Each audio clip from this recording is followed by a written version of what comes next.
Oke guys, sekarang kita main game Getting Over It. Ini di HP Android guys. Ini saya baru pertama main. Ini saya pakai HP Vivo ya guys. Ini gimana main nih? Saya kurang ngerti main nih guys. Tapi saya coba terus. Oh, bisa gini.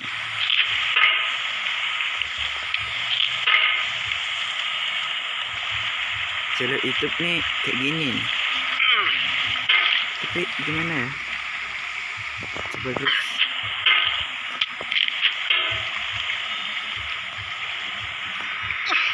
Oh gini.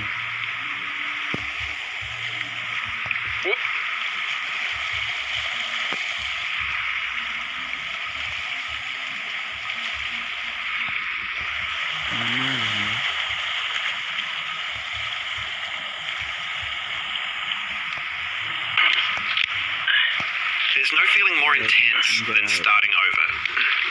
If you deleted your homework the day before it was due, as I have, or if you left your wallet at home and you have to go back after spending an hour in the commute.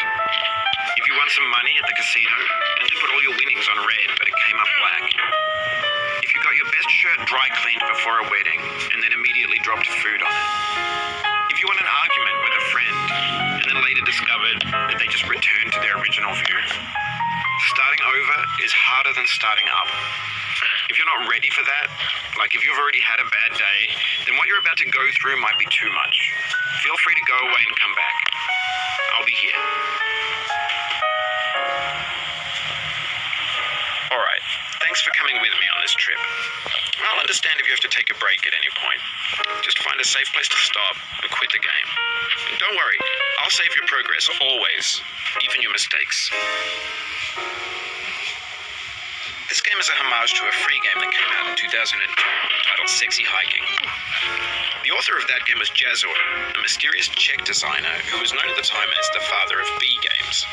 And B games are rough assemblages of found objects.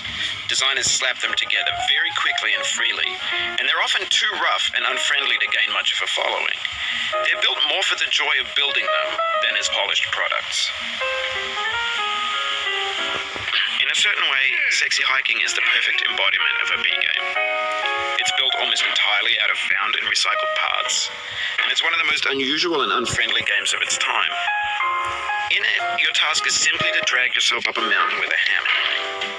That act of climbing, in the digital world or in real life, has certain essential properties that give the game its flavor. No amount of forward progress is guaranteed. Some cliffs are too sheer or too slippery, and the player is constantly, unremittingly in danger of falling and losing everything. Anyway, when you start Sexy Hiking, you're standing next to this dead tree that blocks the way to the entire rest of the game. It might take you an hour to get over that tree. A lot of people never got past it. You prod and you poke at it, exploring the limits of your reach and your strength, trying to find a way up and over. And there's a sense of truth in that lack of compromise. Most obstacles in video game worlds are fake. You can be completely confident in your ability to get through them once you have the correct method or the correct equipment or just by spending enough time. In that sense, every pixelated obstacle in Sexy Hiking is real. The obstacles in Sexy Hiking are unyielding, and that makes the game uniquely frustrating. But I'm not sure Jangan intended to make a frustrating game. The frustration is just essential to the act of climbing, and it's authentic to the process of building a game about climbing. A funny thing happened to me as I was building this mountain. I'd have an idea for a new obstacle, and I'd build it, test it, and it would usually turn out to be unreasonably hard. But I couldn't bring myself to make it easier. It already felt like my inability to get past a new obstacle was my fault as a player rather than as a builder.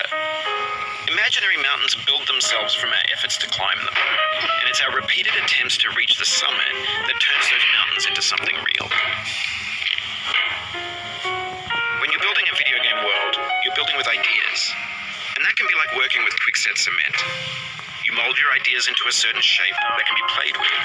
And in the process of playing with them, they begin to harden and set until they're immutable, like rock. And at that point, you can't change the world, not without breaking it into pieces and starting fresh with new ideas. For years now, people have been predicting that games would soon be made out of prefabricated objects, bought in a store and assembled into a world. And for the most part, that hasn't happened, because the objects in the stores are trash. I don't mean they look bad or that they're badly made, although a lot of them are. I mean they're trash in the way that food becomes trash as soon as you put it in the sink. Things are made to be consumed and used in a certain context, and once the moment is gone, they transform into garbage. In the context of technology, those moments pass by in seconds.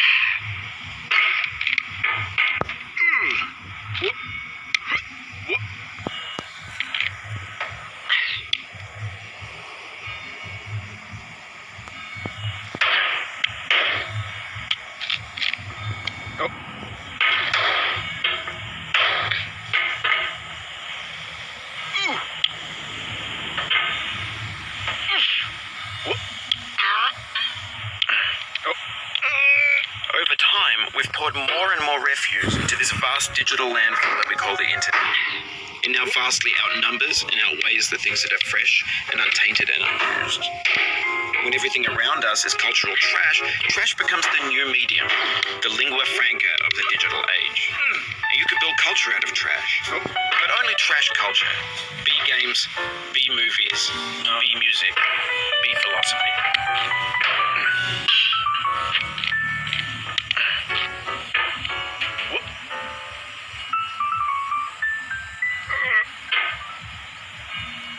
Jadi sini mana ya? Atas bawah.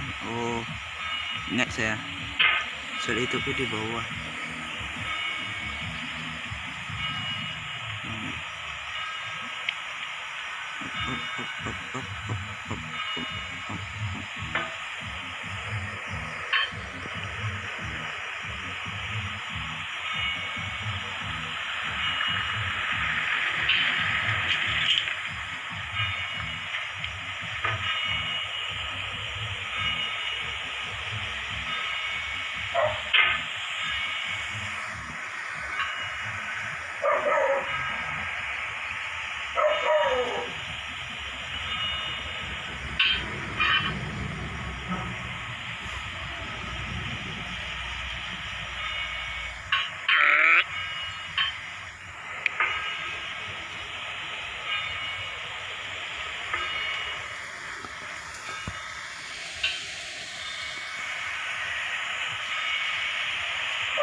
Maybe this is what digital culture is.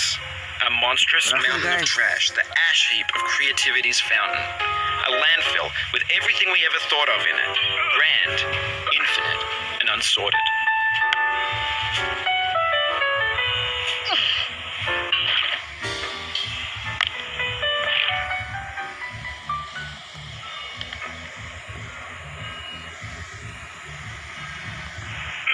There's 3D models of breakfast, Gen X's fanfic novels, Scan magazines, green screen Shia LaBeouf, banned stuff scenes on LiveLeak. Facebook's got lifelike bots with unbranded adverts and candid shots of Kanye and Taylor Swift mashups, car crash epic failed GIFs, Russian dashcam vids, discussions of McRibs, discarded, forgotten, unrecycled, muddled, rotten, untitled.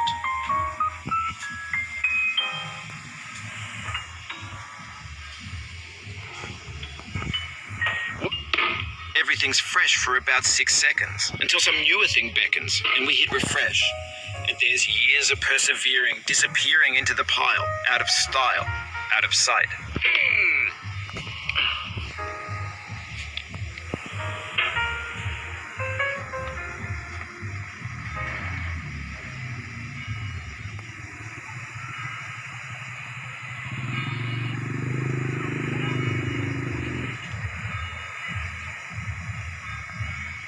Oh,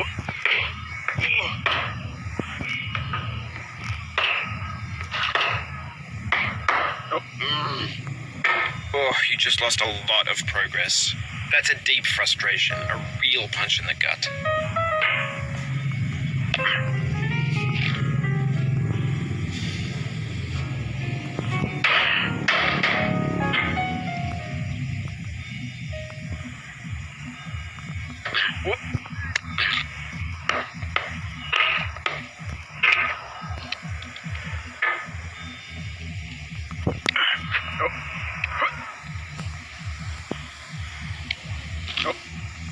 Oof, sorry about that.